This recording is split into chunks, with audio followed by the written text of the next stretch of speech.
Bonjour, bienvenue à PSF 211, méthode de recherche en psychologie. Dans le cadre de cette capsule-là, on va commencer à réfléchir à la notion de variable et de différentes formes d'affirmation en psychologie. Donc, on peut considérer qu'on a essentiellement terminé la première partie là, sur comment réfléchir scientifiquement ou certains enjeux par rapport à réfléchir scientifiquement. Et on rentre là, dans quelque chose d'un peu plus spécifique, si on veut, aux méthodes de recherche. Alors, on doit parler du concept de variable. Le concept de variable est central à la recherche scientifique, il est central à la recherche en psychologie. Fondamentalement, toute la science et toute la recherche existe, fait du sens à cause qu'il existe des variables. Et donc, s'il n'y a pas de variables, il n'y a pas besoin pour de la recherche scientifique. Okay? Donc, je vais passer quelques temps à essayer de mieux comprendre ce concept de variable-là dans le cadre de la psychologie. Qu'est-ce qu'on devrait en savoir? Okay? Donc, en fait, on va voir peut-être dans cette capsule-là, peut-être dans la capsule prochaine, on va voir qu'en psychologie, une grande majorité de la recherche en psychologie concerne vraiment trois types d'affirmations, ou bien trois types de questions de recherche. Une affirmation de fréquence, comme un exemple de ça, c'est, imaginons une recherche qui veut vérifier quel pourcentage de la population, je sais pas moi, fait telle activité, puis quel pourcentage fait telle autre activité. Hein? Ça serait une question de recherche de fréquence. Ensuite, une affirmation d'association. Imaginons une recherche qui voudrait valider si l'affirmation suivante est vraie. Les gens qui regardent beaucoup la télé ont moins d'amis que les gens qui regardent peu la télé, par exemple. Donc ça serait une affirmation de fréquence, d'association, pardon. Et de la recherche pourrait essayer de vérifier cette affirmation-là d'association. Association entre le montant d'heures regardées de télé et le nombre d'amis, si cette association-là est vraiment présente. Okay? Et la troisième type d'affirmation ou de question de recherche, c'est l'affirmation de causalité. Alors, une question, un projet de recherche qui pourrait tester une affirmation de causalité pourrait être, par exemple, un projet qui examine s'il est vrai que le fait de donner telle pilule à des patients dépressifs diminue leur niveau de dépression comparativement à telle autre pilule. Et ici, c'est vraiment pas juste une association entre le fait de prendre la pilule et le niveau de dépression, mais c'est vraiment une association causale, un lien causal. Le fait de prendre la pilule diminue les symptômes dépressifs. Je vais revenir énormément là-dessus, là, donc faites-vous-en pas si vous avez certaines questions ou c'est comme moyennement clair, mais comprenez pour l'instant qu'il y a différents types d'affirmations en psychologie que l'on teste avec des recherches. Et la plupart de ces affirmations-là peuvent être, dans le fond, peuvent se résumer à trois, soit une affirmation de fréquence, d'association ou de causalité. Mais dans chacun des cas, ces affirmations-là ou ces questions de recherche-là qui ont comme but de tester ces affirmations-là, dans chacun des cas, elles impliquent des variables. C'est tout le temps à propos des variables. Okay? Dans l'exemple que j'ai donné pour la fréquence, c'était à propos d'une variable. La variable était quel pourcentage de la population, la question était quel pourcentage de la population s'adonne à tel comportement. Ben, la variable, c'était est-ce qu'il s'adonne à ce comportement-là ou non. Le fait de s'adonner à ce comportement. Quand j'ai parlé de l'affirmation d'association, mon exemple, c'était est-ce que plus on regarde la télé, moins on a tendance à avoir d'amis? Ben, il y a deux variables là-dedans. Il y a combien longtemps on regarde la télé, puis il y a le nombre d'amis. Okay? Puis dans le troisième exemple, où je donnais un exemple de causalité, il y avait deux variables aussi. Il y avait la variable de prendre une pilule spécifique ou non, et la variable des symptômes dépressifs qui peuvent être plus fréquents ou moins fréquents ou plus sévères ou moins sévères. Donc, une affirmation ou une question de recherche en psychologie, c'est une phrase dans laquelle il y a des variables. Et donc, peu importe ce qu'on fait en psychologie, ça implique toujours des variables et ou des relations entre des variables. En fait, l'affirmation de fréquence, ici, implique juste, on pourrait la voir comme n'impliquant pas de relation entre les variances, entre les variables, parce que si on fait une question de recherche, comme par exemple, je sais pas moi, quel pourcentage des jeunes adolescents fument?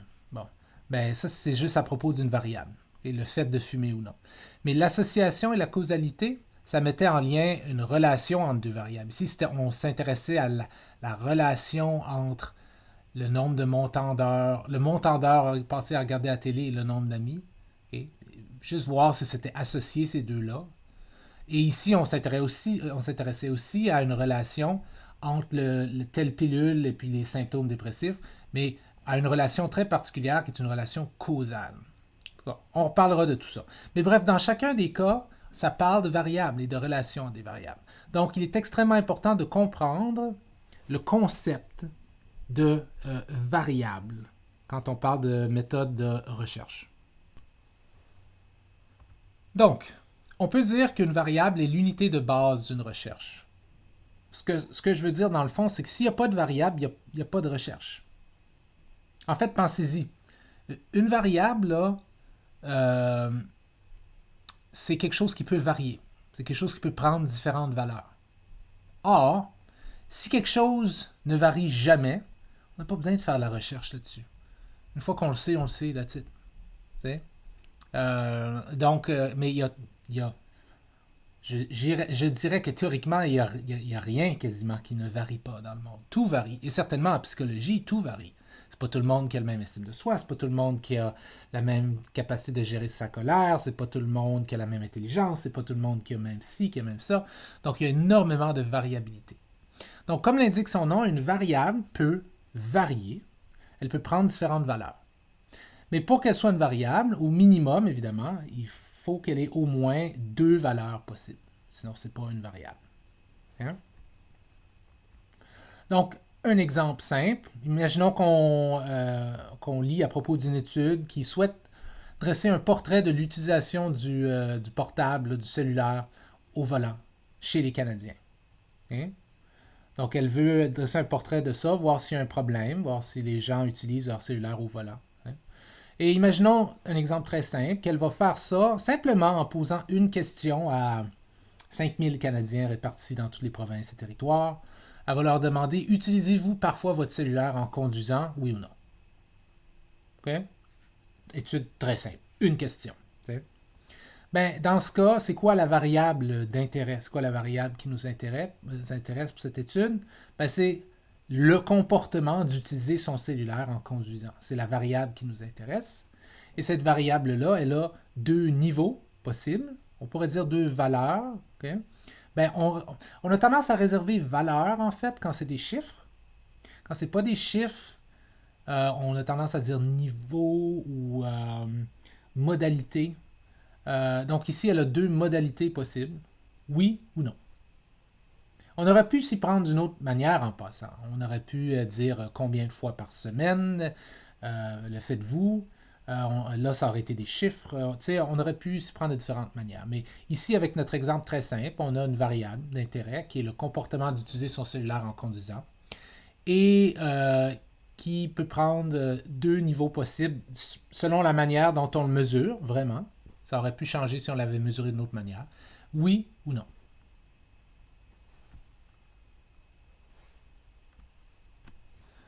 Un autre exemple. Imaginons cette fois une étude qui s'intéresse à la capacité de lire les expressions faciales des autres pour savoir comment ils se sentent à l'intérieur. Et puis le lien entre ça puis comment, en termes de personnalité, est-ce qu'on est une personne gênée ou pas, par exemple. Imaginons que la gêne se distribue sur un spectrum là, de 0, par exemple, à 10 ou de peu gêné à très gêné, par exemple. Okay? Puis donc, imaginons une étude qui a trouvé que les personnes plus socialement gênées sont meilleures à lire les expressions faciales d'autrui que les personnes non gênées. Ben, ici, on retrouve deux variables, d'intérêt du moins. Okay? le niveau de gêne en est une. On pourrait simplement le diviser en deux valeurs, très gêné et non gêné. Okay? On pourrait le faire de plein d'autres façons, mais le plus simple, ça serait de le diviser en deux valeurs, très gêné et non gêné. Puis on a une autre variable qui est l'habileté à lire des expressions faciales. Puis on pourrait aussi, elle, la diviser en deux valeurs.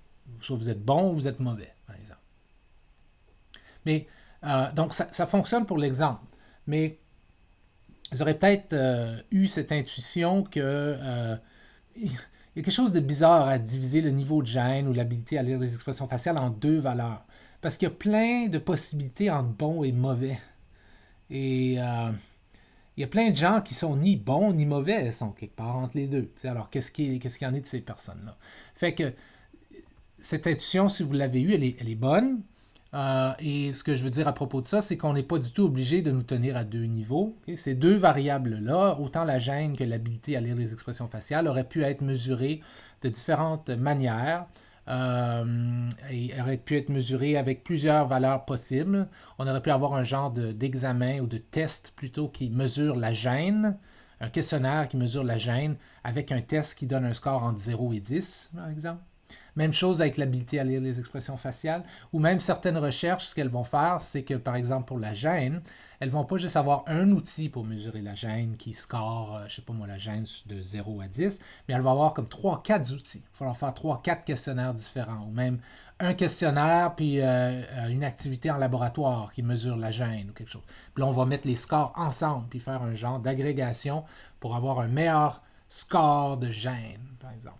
Ou même chose au niveau des expressions faciales. Mais l'idée est toujours la même. On retrouve deux variables ici qui ont au moins deux valeurs. Puis ici, dans l'exemple, j'ai mis vraiment les cas les plus simples où il y en avait deux chacune. Le contraire d'une variable, c'est une constante. Okay? Et une constante, c'est quelque chose qui ne varie pas. C'est quelque chose qui est constant. Okay?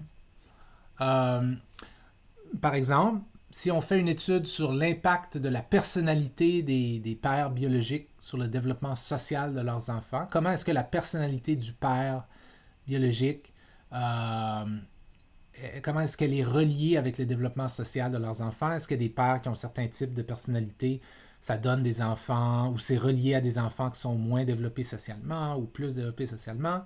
Et, ici, une variable serait la personnalité des pères, puis on pourrait mesurer la personnalité de différentes manières. Une autre variable serait le niveau du développement social des enfants, qu'on pourrait mesurer de telle manière. Mais dans cette étude-là, le sexe du père est une constante. Évidemment, ça serait mâle. Okay? C'est pour ça que j'ai rajouté père biologique, là. Parce qu'aujourd'hui, on est à une époque un peu plus ouverte où on commence à explorer la possibilité qu'un père, une femme, en fait, je devrais dire, un individu de sexe femelle pourrait rentrer dans un rôle de père si elle se sent comme un homme, et ainsi de suite. Ça devient compliqué, puis je pense qu'on n'a pas encore compris tout ça exactement au niveau scientifique. Mais bref, dans cet exemple-ci, la personnalité des pères biologiques, si c'est le père biologique de l'enfant, son sexe est naturellement mâle, évidemment. Et donc, le sexe du père ici est une constante. Mais remarquez que une constante pourrait potentiellement varier quand même, dans le sens où, si je dis sexe avec un E, là, c'est pas toujours mâle. Il y a des gens qui sont mâles, il y a des gens qui sont femelles. On essaie de comprendre aujourd'hui, est-ce qu'il pourrait y avoir d'autres sexes si on réfléchit au sexe uniquement, si on le définit uniquement en termes de combinaison de chromosomes, il y a certaines possibilités. Il y a des gens qui sont juste X ou des gens qui sont XXX ou il y a des gens qui ont plus d'un chromosome Y. Donc, mais en tout cas, imaginons qu'on mettrait ça simple, mâle-femelle. Donc, le sexe peut varier. C'est pas tout le monde qui est mâle, c'est pas tout le monde qui est femelle. Mais dans l'étude sur la personnalité des pères biologiques sur le développement social de leurs enfants, l'impact de leur personnalité, le sexe est automatiquement une constante. Hein?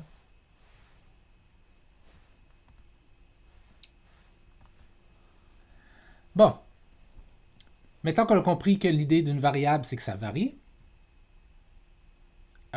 et que même parfois une variable, on peut on peut faire une étude dans laquelle une variable est barrée à un certain niveau, comme dans ce que je viens juste de dire. Le sexe est une variable techniquement, mais dans notre étude, le sexe des pairs était automatiquement mâle, par simple logique, et donc ça devenait une constante. On peut classifier les variables d'une étude selon qu'elles soient mesurées ou manipulées. Certaines affirmations, certaines questions de recherche en psychologie impliquent uniquement qu'une variable est mesurée. Comme par exemple, imaginons une étude qui a démontré que 39% des Canadiens entre 18 et 35 ans rapportent souffrir d'anxiété. Bon, ici, on a simplement mesuré une variable. Cette variable-là, on pourrait la nommer, je ne sais pas moi, le niveau d'anxiété, par exemple, ou souffrir d'anxiété. Puis elle pourrait avoir... ça aurait pu être aussi simple que de dire il y a 2 niveaux, oui ou non, puis la question aurait pu être simplement est-ce que vous souffrez d'anxiété, oui ou non, par exemple. Hein? On ferait probablement pas ça dans la vraie vie, là. On irait plus techniquement, plus précisément. Mais l'exemple fonctionne. Ici, on ne manipule rien, on fait juste mesurer. D'autres affirmations, affirmation devrait avoir S, mais je ne vais pas recommencer la vidéo, c'est trop tard. D'autres affirmations impliquent la mesure et la manipulation. Bon, imaginons une étude qui suggère que la consommation de café avant un examen augmente la performance à l'examen, comparativement à une quantité identique de café décaféiné. Ben, ici, qu'est-ce qu'on a? On a de la mesure, parce qu'on a mesuré la performance à un examen, right? Mais on a aussi de la manipulation. Ce que je veux dire par ça, c'est qu'on a manipulé les choses dans le sens où on a assigné à certaines personnes une certaine valeur de la variable, puis à d'autres personnes une autre valeur de la variable. La variable ici, il y a 2 variables. J'avais dit, la première, c'est le niveau de performance à un examen. On verra plus tard que ça, c'est la variable dépendante. Mais on a une autre variable, on verra qui est la variable indépendante, qui est le montant de caféine. Okay? Puis on voit ici qu'un groupe de personnes a un montant de caféine qui est, on va dire, existant. Je ne sais pas quel est le montant de caféine moyen dans une tasse de café, disons 5 mg, je ne sais pas. Puis un autre groupe en a 0, parce qu'ils prennent du café décaféiné. Donc on a manipulation. On attribue différentes personnes à un de ces 2 groupes-là, avec café ou avec café décaféiné. Et ensuite, on mesure la performance. Okay? Donc, certaines affirmations impliquent uniquement la mesure, d'autres impliquent la manipulation. Et je peux vous dire que, typiquement, la façon dont ça va fonctionner, c'est que si c'est une affirmation de fréquence, c'est toujours de la mesure puis jamais de la manipulation. Si c'est une affirmation d'association, c'est toujours pas mal de la mesure.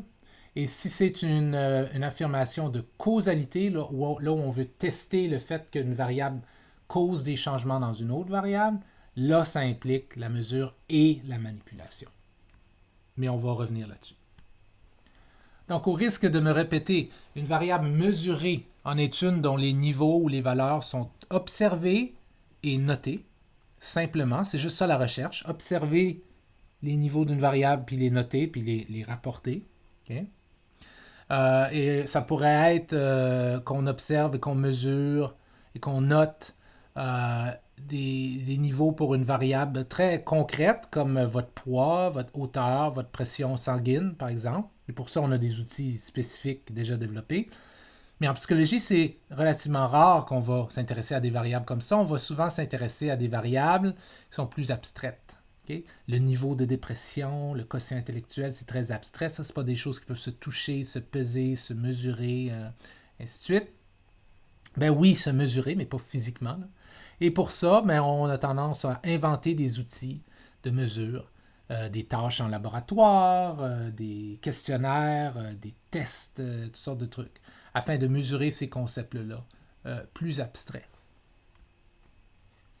Et pour sa part, une variable manipulée en est une qui est contrôlée par le chercheur. Elle n'est pas juste observée et notée, elle est contrôlée.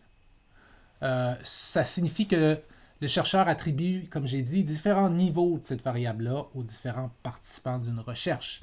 Alors, par exemple, si on fait une étude sur l'effet d'une drogue quelconque, la drogue X, par exemple, et on se demande, comment est-ce que le montant de cette substance X impacte, je ne sais pas, la mémoire, mais on peut assigner à un premier groupe de 10 personnes une dose de 10 mg de la drogue X. On peut assigner à un deuxième groupe 20 mg de la drogue X, puis un troisième groupe 30 mg de la drogue X, puis là on leur fait faire des tests de mémoire, puis on voit lesquels, je sais pas, ont une meilleure mémoire, par exemple. T'sais? Donc on voit vraiment ici une manipulation. C'est pas juste qu'on va mesurer, on va chercher les gens qui prennent déjà de la drogue X, puis on mesure combien de milligrammes ils prennent, puis c'est tout. Ici, ce qu'on fait littéralement, c'est qu'on manipule. On prend des gens puis on les met dans un groupe. Okay? 10 mg, 20 mg, 30 mg. Autre exemple, dans une étude sur l'effet du contexte social sur la performance, autrement dit, quand vous devez faire une performance, êtes-vous meilleur quand les gens vous regardent ou quand personne ne vous regarde? Ce qu'on peut faire, c'est prendre un groupe de participants, demander à la moitié des participants de faire un examen ou une tâche ou une performance quelconque en étant seul dans une salle. Puis à l'autre moitié, on leur demande de faire la même chose, mais dans une salle où il y a des observateurs qui vous observent en train de faire la chose. Puis là, on peut voir qui a la meilleure performance. Si on peut comparer la performance moyenne des deux groupes pour essayer de déterminer si la présence d'observateurs augmente la performance, diminue la performance ou ne fait absolument rien à la performance comparativement à l'absence d'observateurs. Donc, on a encore ici une manipulation parce qu'on attribue des participants à différents niveaux de la variable qui nous intéresse, du moins d'une des variables qui nous intéresse. Maintenant, le fait que théoriquement quelque chose peut varier ne veut pas dire nécessairement qu'on peut toujours nous-mêmes le manipuler pour faire de la recherche. Certaines variables ne peuvent pas être manipulées pour différentes raisons. Parfois, la raison la plus simple, c'est que ces variables-là sont fixes chez le participant. Bon, l'âge, c'est une variable. C'est pas tout le monde qui a le même âge. Mais l'âge d'un participant, vous ne pouvez pas le faire. Vous ne pouvez pas manipuler ça. Vous ne pouvez pas prendre 30 participants puis dire, OK, vous, les premiers 15, vous allez aller dans le groupe de 5 ans. Vous avez maintenant 5 ans. Puis vous, les deuxièmes 15, le restant, vous allez dans le groupe de 10 ans. Vous avez maintenant 10 ans. Vous ne pouvez pas faire ça. Ça ne fait aucun sens. Okay? L'âge est fixe chez chaque participant. Vous pouvez toutefois aller chercher des participants, 15 participants qui ont 5 ans, puis 15 participants qui ont 10 ans. Ça, puis là, faire le groupe 5 ans versus le groupe 10 ans. Mais vous ne pouvez pas attribuer un âge aux participants. Comme vous ne pouvez pas attribuer un sexe aux participants. Vous ne pouvez pas dire, OK, vous êtes tous dans le groupe mâle, vous êtes tous dans le groupe femelle. Ça ne fonctionne pas. C'est fixe chez le participant. Okay? Un autre exemple, le quotient intellectuel, par exemple. Vous ne pouvez pas dire, toi, tu vas aller dans le groupe où est-ce que vous avez un quotient intellectuel moyen de 100, puis toi, tu vas aller dans le groupe où vous avez un quotient intellectuel moyen de 150, je ne sais pas.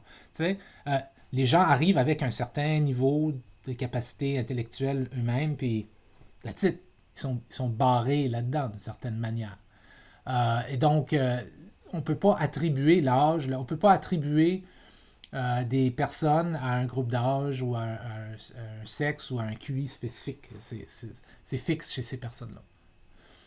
Donc, ça, c'est une raison pour lesquelles... Mais pourtant, l'âge, le sexe, le QI, toutes ces choses-là sont des variables. Théoriquement, ce sont des variables. Elles varient entre les personnes. Mais on ne peut pas choisir. D'autres fois, ça serait techniquement possible de manipuler une variable, mais on ne le fait pas pour des raisons éthiques. On le fait parce que ça serait non éthique de le faire. Et on va passer un bon bout de cours sur l'éthique plus tard. Mais donc, un exemple de ça, c'est, imaginons qu'on fait une étude sur l'impact de la qualité de l'école. Donc, imaginons, il y a des écoles où la qualité est relativement mauvaise, ils ont peu de matériel, leurs professeurs sont moins bien formés, puis il y a des écoles qui ont beaucoup de matériel, plein de ressources, les professeurs sont tout le temps bien formés, etc. etc. Okay? Donc, il y a une certaine... Imaginons que la qualité de l'école, c'est une variable. Il y a des écoles moins bonnes, il y a des écoles meilleures. puis on s'intéresse au lien entre la qualité de l'école et, je sais pas moi, le développement académique des jeunes, par exemple. On veut voir si ceux qui vont dans une meilleure école vont se rendre plus loin à l'université par la suite, ou ont des meilleures notes à l'université, ou ainsi de suite. Ou un meilleur travail plus tard, par exemple, que ceux qui vont dans une mauvaise école. Mais techniquement, ça serait possible. Techniquement, ça serait possible de prendre, je sais pas moi, 20 enfants qui sont au début de leur parcours scolaire, puis dire, bon, mais les premiers 10, on les associe à une mauvaise école, on leur demande d'aller dans une mauvaise école, puis les autres, le reste, on leur demande d'aller dans une bonne école. Bien, techniquement, ça serait possible, mais éthiquement, ça ne fonctionnerait pas. Parce que tu ne peux pas prendre des enfants et leur demander pour une étude de s'exposer à de la mauvaise éducation ou de l'éducation de moins bonne qualité comparativement aux autres qui vont être exposés à une éducation de meilleure qualité. C'est pas éthique de faire ça. Un autre exemple serait le niveau de punition physique des parents.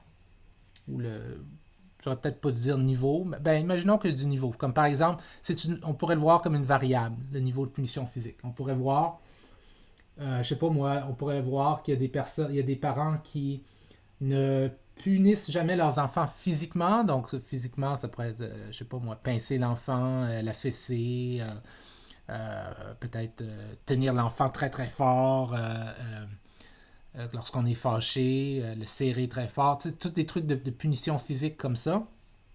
On pourrait penser qu'il y a certains parents qui en utilisent plus, puis certains parents qui en utilisent moins.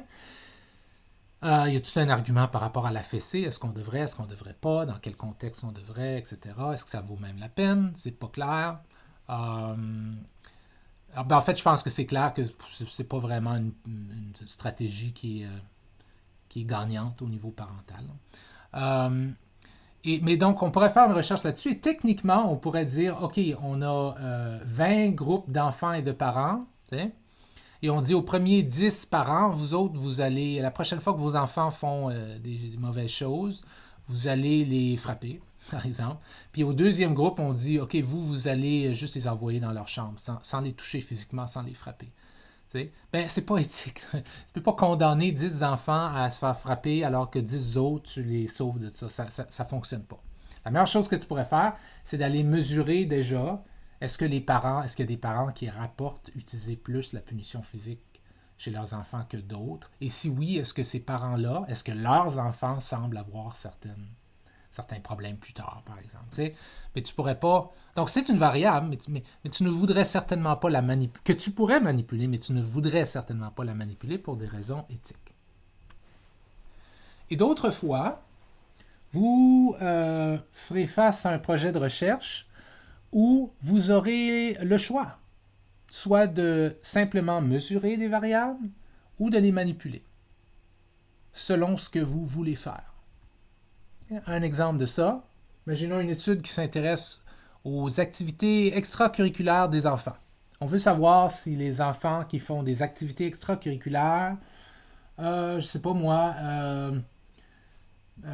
si pendant l'adolescence, ça donne des adolescents qui sont mieux adaptés, par exemple, qui sont plus capables de s'adapter au changement.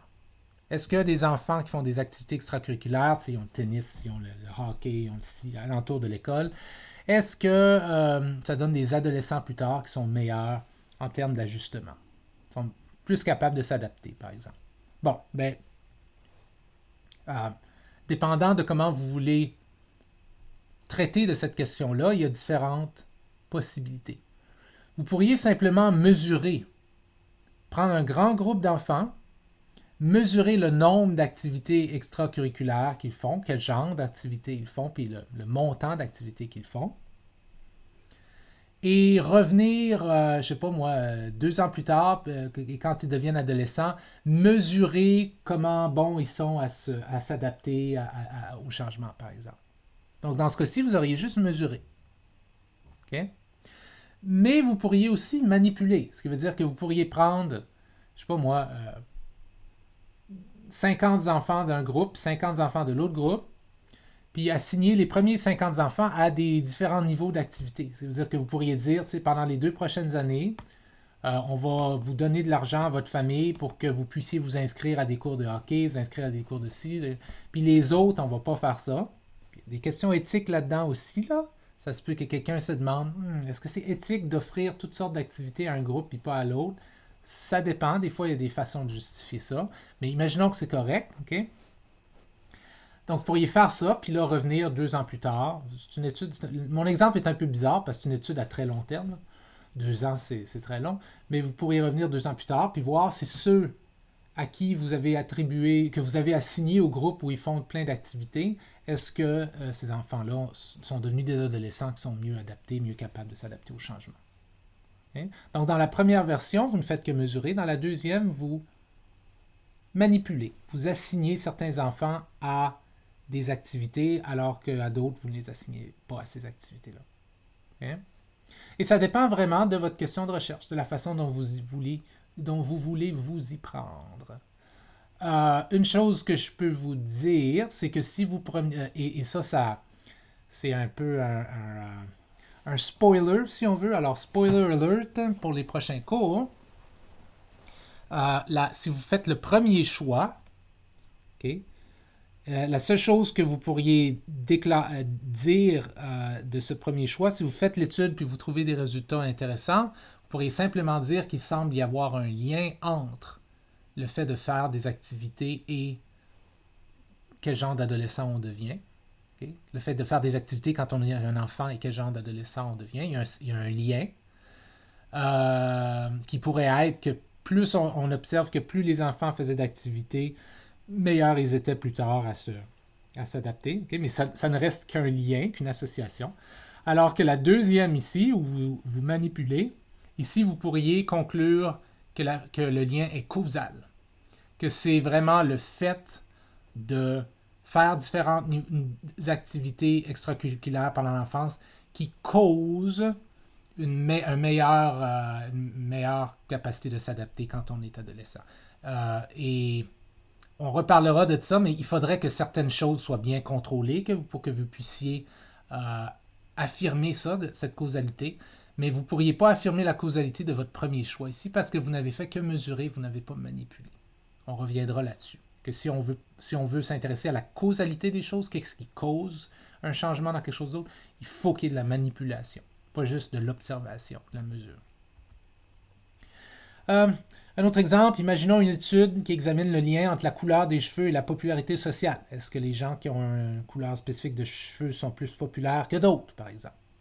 Bon, ben, on pourrait prendre un grand échantillon de personnes, noter la couleur de leurs cheveux, et noter aussi comment populaires ils sont, je ne sais pas, en demandant à des gens, quelque chose comme ça. Ou on pourrait, ben, ça serait certainement ce qu'on ferait là, généralement, là. Ou on pourrait aller super compliqué, mais ça serait possible, on pourrait leur demander de se teindre les cheveux. On pourrait prendre, je sais pas moi, 40 personnes qui ont la couleur de cheveux qu'ils ont, là, puis ensuite on les divise en 2 groupes. Puis le premier groupe, on les teint tous en blond, puis le deuxième, on les teint tous en noir ou en brun, par exemple.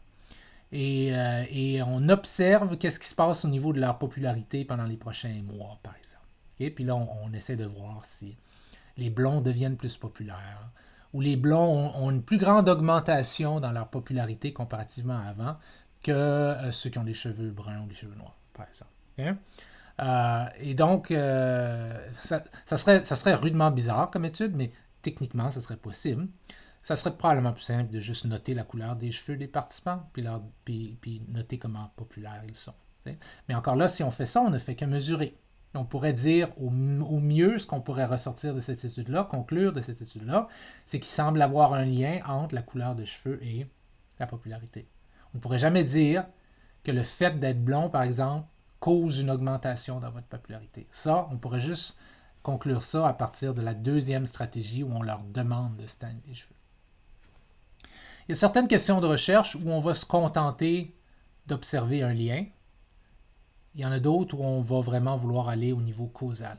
Comme tantôt, quand je disais, quand on s'intéressait au lien entre la punition physique et le développement des enfants, La meilleure chose qu'on peut aller chercher là-dedans, c'est simplement une association. Est-ce qu'il y a un lien entre les deux? On ne peut pas aller chercher un lien causal, parce que pour qu'il y ait un lien causal, il faudrait qu'on assigne certains enfants à un groupe où ils vont se faire frapper, puis qu'on en assigne d'autres à un groupe où ils ne vont pas se faire frapper. Or, éthiquement, ça ne fonctionne pas. Donc, il y a des questions où on est bloqué, le maximum qu'on peut savoir, pour des raisons éthiques, c'est est-ce qu'il y a une association entre deux choses. Puis il y a d'autres études où on peut aller plus loin et dire est-ce que cette association-là est causale? Est-ce que quelque chose cause vraiment quelque chose d'autre? Parce qu'on est capable de manipuler la variable. Donc, lorsqu'on parle d'une variable, on peut parler d'une variable observée simplement ou bien observée et manipulée. Okay? Mais on peut aussi parler de variables de deux autres manières différentes, qui est conceptuelle et opérationnelle. Et cette différence-là est extrêmement importante. Lorsqu'on parle au niveau théorique comme ça, lorsqu'on parle d'une hypothèse ou d'une théorie ou lorsqu'on parle d'une idée de recherche, les mots qu'on va utiliser font référence à des variables conceptuelles, qu'on appelle aussi des construits. Alors, un construit, c'est un concept qui est souvent abstrait. Par exemple, la gêne, l'intelligence, l'estime de soi. Okay? La gêne, c'est une variable qui, si je fais juste dire la gêne, je m'intéresse à la gêne, ben, c'est une variable conceptuelle. C'est un concept, un construit. L'intelligence, même chose. L'estime de soi. Et lorsqu'on parle de ces variables conceptuelles-là, il faut faire bien attention à leur donner une définition bien précise au niveau théorique. Qu'est-ce que je veux dire par la gêne? Qu'est-ce que je veux dire par l'intelligence? Qu'est-ce que je veux dire par l'estime de soi? Okay? Donc, si quelqu'un me dit « Hey, j'ai lu une étude hier qui suggère que, je sais pas moi, l'exercice physique 3 fois par semaine, comparativement à la lecture, par exemple, l'exercice physique augmente l'estime de soi. » Puis, juste au niveau conceptuel, comme ça, je trouve ça intéressant. Ah, ok, oui, l'estime de soi, j'ai une idée à peu près de ce que ça veut dire, parce que je comprends cette variable, je comprends le concept de l'estime de soi. Je comprends le construit. Ok? Ça pourrait qu'il y ait d'autres variables, toutefois, conceptuelles, pour lesquelles vous n'avez pas assez d'expérience, puis vous ne comprenez pas la définition. Tu sais, comme par exemple, je ne sais pas, moi, imaginons une variable conceptuelle. Là, je viens de m'embarquer dans quelque chose. Il faut que je fasse quelque chose on the spot, là. Mais disons que vous vous intéressez, je sais pas moi, à la persévération émotionnelle. Hey, je viens de lire une étude qui suggère que les filles sont meilleures à la persévération émotionnelle que les gars. Ben, c'est une variable conceptuelle. C'est certainement abstrait, mais vous auriez probablement pas. Vous auriez besoin d'une explication. Vous auriez besoin d'une définition. Tu veux dire quoi par la persévération émotionnelle? Là, on dirait, sont meilleurs à maintenir leurs émotions. Leurs émotions changent moins vite, sont meilleurs à les maintenir, à les garder, à continuer à les ressentir. Ah, ok. Tu sais, quelque chose comme ça. Mais tout ça sont des variables qui sont définies de manière conceptuelle. Et cette définition-là va faire du sens lorsque je vais la contraster avec l'autre manière qui est opérationnelle. Okay? La différence, c'est que si je vous dis « Ah oui, je suis un chercheur puis je travaille sur la gêne, je m'intéresse à comment l'exercice physique diminue la gêne, par exemple, okay? Ou diminue la dépression, par exemple. Vous comprenez ce que je veux dire au niveau conceptuel. Ça va. Vous savez c'est quoi la gêne, vous savez c'est quoi la dépression, c'est bon. Mais la variable, elle, quand vient le temps pour moi de passer à l'action puis de la mesurer, il faut que je définisse ma variable plus que juste de manière conceptuelle. Il faut que je la définisse de manière opératoire ou opérationnelle. Et ça veut dire la rendre mesurable ou la rendre manipulable. Autrement dit, disons que je vous dis, je fais une recherche sur l'activité physique, le rôle de l'activité physique dans la gestion de la dépression, par exemple. Bon, au niveau conceptuel, ça va. Vous me dites, ouais, je sais c'est quoi l'activité physique, j'ai une idée, c'est faire de l'activité physique. Puis la dépression, mais j'ai une idée c'est quoi, là, je comprends le concept. Mais là, vous pouvez me dire, ouais, mais au niveau opérationnel, comment est-ce que tu opérationnalises la dépression? En d'autres mots, c'est comment que tu la mesures, c'est comment que tu la, ou bien c'est comment que tu la manipules. par exemple. Puis là, je vous dirais, quand je veux dire dépression, quand je dis dépression au niveau conceptuel, au niveau opératoire, je veux dire le score de la personne sur le test de dépression que j'ai inventé. C'est comme ça que je mesure la dépression. T'sais? Ou ma variable de l'exercice physique, par exemple. Au niveau conceptuel, tout le monde comprend ce que ça veut dire, les mots faire de l'activité physique. Mais dans mon étude, ce que je veux vraiment dire au niveau opératoire, la façon dont j'opérationnalise cette variable d'activité physique, c'est qu'il y a un groupe qui fait 30 minutes par jour d'activité aérobique qui doit arriver à un rythme cardiaque de X par minute. Et l'autre groupe qui fait pas cet exercice-là, qui reste assis sur le sofa et qui doit avoir un rythme cardiaque de Y par minute, par exemple. T'sais? Donc là, ce que je suis en train de faire, c'est que je suis en train de décrire ces mêmes variables, l'activité physique et la dépression, mais en termes de spécifiquement comment je les ai mesurées. Et c'est ça qu'on veut dire par définir opérationnellement la variable, ou bien la transformer en variable opérationnelle. Alors, par exemple, une variable conceptuelle comme passer du temps à socialiser, okay, ça varie. Il y a des gens qui passent plus de temps à socialiser, d'autres moins. Okay. Je pourrais vous dire, je fais une étude sur comment le temps passé à socialiser et son association avec le bien-être. Bon, vous comprenez ça, c'est logique. Vous vous dites, il va probablement trouver que plus quelqu'un passe de temps à socialiser, meilleur est son bien-être, par exemple. Donc, au niveau conceptuel, ça va.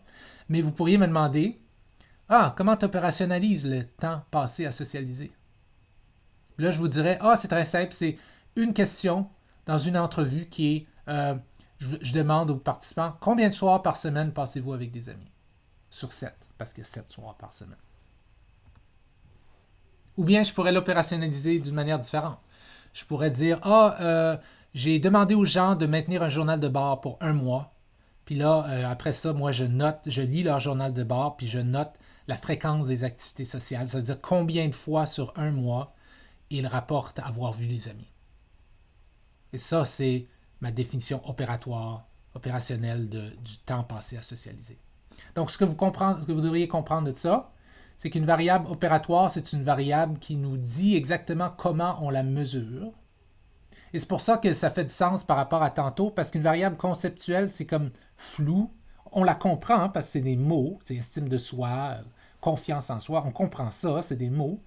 Mais quand on la définit en tant que variable opératoire, ou quand on la transforme, je devrais dire en tant que variable opératoire, ça devient une variable très, très concrète. Dépression devient ton score de dépression sur les 5 questions de mon test de dépression. Générosité devient le nombre de fois que tu vas te pencher pour ramasser des crayons quand je vais te mettre dans une situation où tu observes quelqu'un et puis la personne échappe des crayons, par exemple. T'sais? Donc, ça devient très, très spécifique.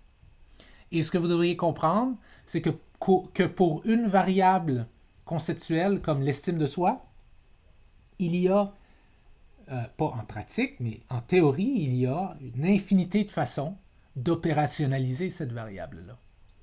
L'estime de soi pourrait être opérationnalisée de plein de différentes manières.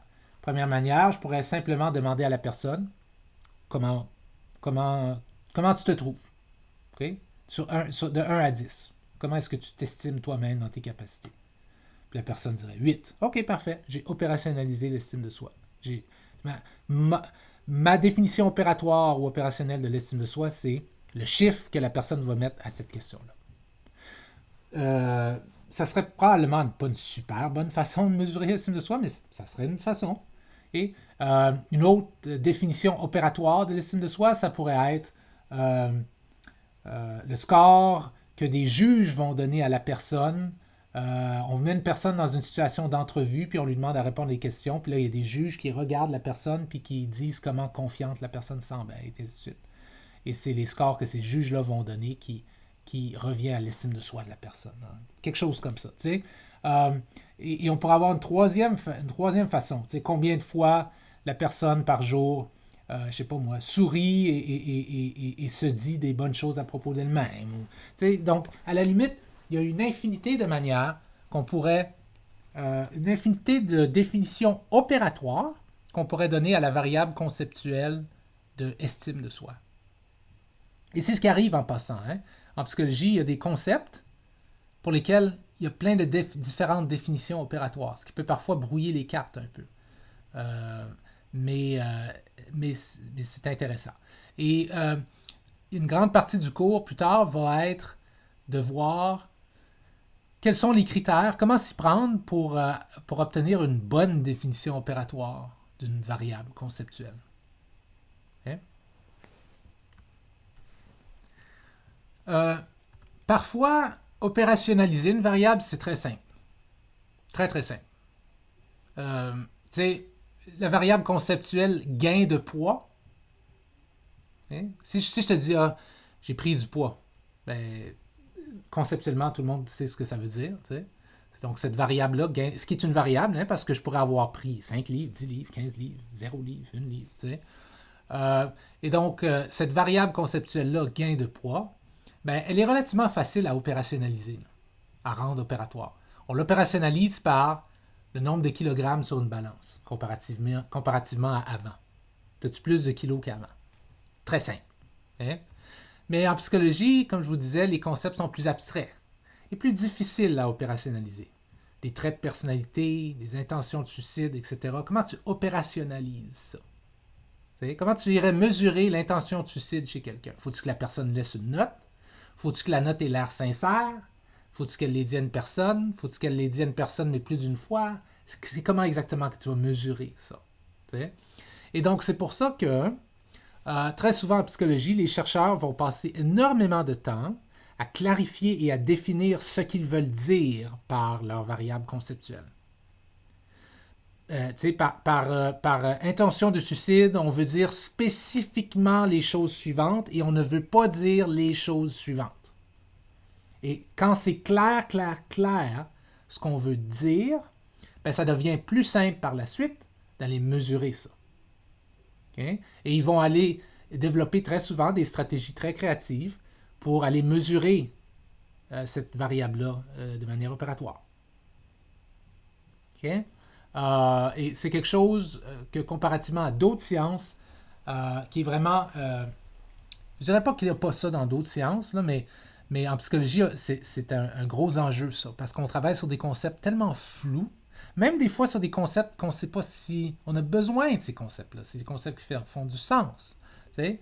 Mais on travaille sur des concepts tellement flous comme la personnalité qu'il faut vraiment passer du temps à bien définir et clarifier ce qu'on veut dire.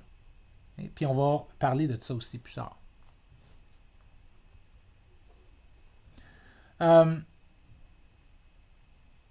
Donc la plupart du temps, si vous parlez à un chercheur ou vous lisez, je sais pas moi, une recherche dans un journal populaire, par exemple, on va vous dire, par exemple, je sais pas moi, je sais pas, une recherche a trouvé que le montant d'activité extracurriculaire chez des enfants est associé à une diminution dans la dépression chez l'enfant, par exemple. Bon, quand on vous parle de ça, ça se peut que tout l'article, soit juste au niveau conceptuel. C'est-à-dire que dans l'article, on vous parle de dépression, on vous parle d'activité extracurriculaire, tout ça, mais on reste au niveau conceptuel. On reste avec ces mots larges, là, dépression, activité physique, etc., activité extracurriculaire. Et vous, votre travail en tant que bon consommateur de sciences, c'est de dire, intéressant, mais je me demande comment ils ont opérationnalisé ça. C'est-à-dire que si quelqu'un vous dit, j'ai fait une recherche sur le lien entre les activités extracurriculaires chez l'enfant et la dépression chez l'enfant, une de vos premières questions devrait être, OK, au niveau conceptuel, I got it, c'est beau, mais au niveau opératoire, comment tu as opérationnalisé la variable activité extracurriculaire, puis comment tu as opérationnalisé la variable dépression? Parce que c'est vraiment là où, c'est vraiment ça qui est le plus important. Parce que la façon dont on va opérationnaliser les choses va avoir un énorme impact sur les résultats qu'on va trouver. Et donc, parfois, si on reste juste au niveau conceptuel, on pourrait par exemple dire, je ne sais pas moi, les chercheurs ont trouvé que des variables, que de l'activité extracurriculaire augmente le montant d'agressivité chez l'enfant. Là, tu dis, ça ne fait pas de sens. me semble qu'un enfant qui a beaucoup d'activités extracurriculaires, il devrait avoir, tu sais, il dépense plus d'énergie, il voit plus de gens, fait il devrait être moins agressif, tu sais, par exemple. Mais si tu ne le demandes pas, tu ne te serais jamais rendu compte que les chercheurs ont très mal opérationnalisé, par exemple, la variable activité extracurriculaire. Ils ont juste choisi des activités qui étaient violentes, par exemple. Ou bien ils ont vraiment mal, ce qui est plus probable en fait, ils ont vraiment mal mesuré l'agressivité chez les enfants. Juste vraiment mal. Tu sais, je sais pas moi, ils ont mis les enfants en colère, puis ils ont noté que les enfants qui se fâchaient, on les nomme comme agressifs. On leur donne un score fort d'agressivité. C'est comme, wow. C'est pas une bonne façon de mesurer l'agressivité, ça. Donc, la conclusion, au niveau conceptuel, la conclusion serait que les activités extracurriculaires ont un lien avec l'agressivité chez l'enfant, mais euh, mais la définition opératoire d'agressivité serait tellement mauvaise qu'il ne faut pas faire confiance à la conclusion au niveau conceptuel. Okay? C'est pour ça que c'est tellement important de demander comment ils ont mesuré telle affaire, de ne pas prendre pour acquis et de ne pas penser que c'est des psychologues ou c'est des chercheurs, ils doivent savoir ce qu'ils font, ils doivent avoir une mesure parfaite de la dépression, une mesure parfaite de l'agressivité. Il n'y a pas de mesure parfaite de rien. On ne parle pas de poids, de hauteur, là. On parle de concepts très abstraits, il n'y a pas de mesure parfaite de rien. Il y a des mesures dans lesquelles on a de plus en plus confiance, mais il n'y a pas de mesure parfaite. OK? Alors, si vous voyez une étude qui dit des chercheurs ont remarqué que la performance académique des garçons a dramatiquement chuté entre 2012 et 2019, ben, votre première réaction ne devrait pas être oh non, c'est plate ça.